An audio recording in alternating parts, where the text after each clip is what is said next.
Take number 2.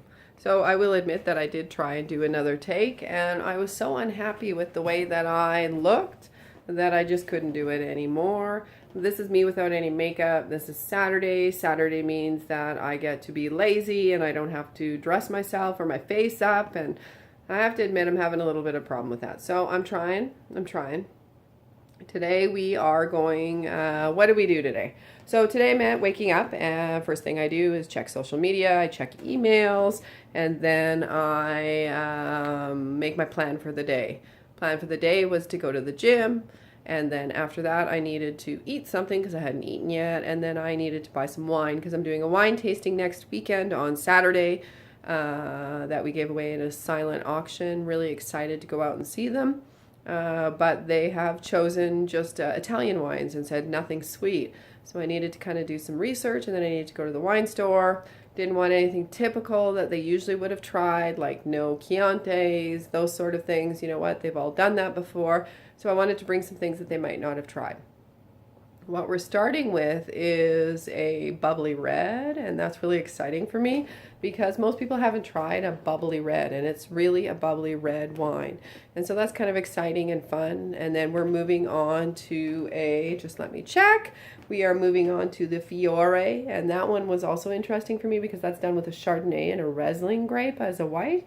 And I thought, oh, that's really lovely. It's from the northern part of Italy, so a little bit cooler. It's going to be really delicious.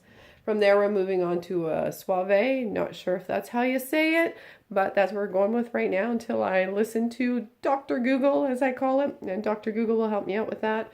And that one is great because it's done with the Gargangia grape. I believe that's how you say it. And so it gets peach and apple and apricot and lots of lovely flavors. Really nice white wine. From there, we're going to move into the reds, and we are doing a Barbera d'Asti.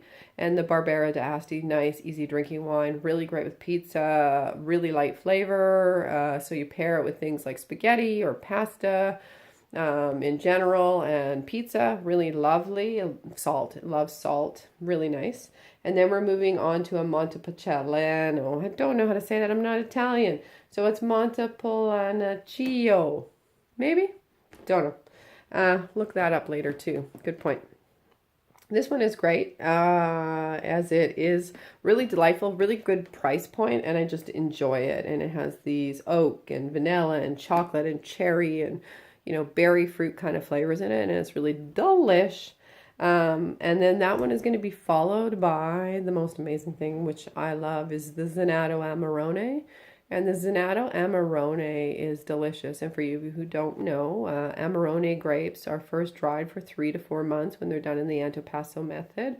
Might not be saying that right either. Just going to give up with the fact that I don't necessarily know how to say things. And so that means that they dry it, and they dry it on crates or whatever you want to call them for 3 to 4 months. And then from there they press it, and so it becomes liquid gold. So think about how much juice you have in a dried grape. And then they press it, and from there it will age in barrels for 36 months.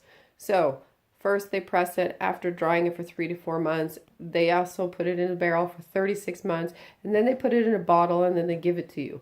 That is the cheap Amarone.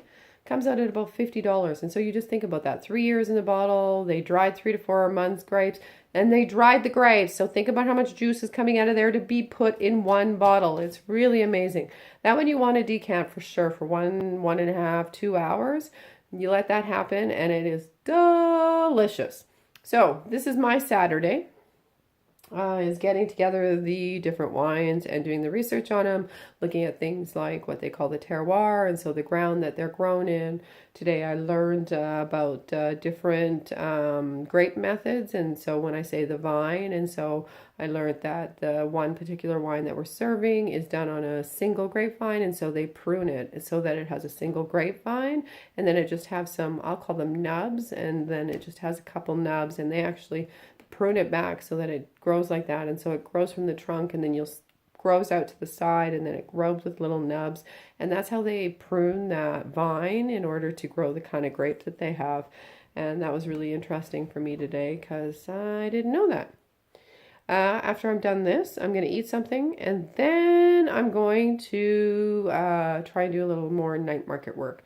And so today it's going to be filling out a sponsorship application and maybe looking for some other sponsors for swag bags. Made a bunch of lists today on my Evernote. I love that app if you don't use it. And that meant that I could write down all the things that I really need to work on. So, glass is making really weird reflection on my cheeks. So I'm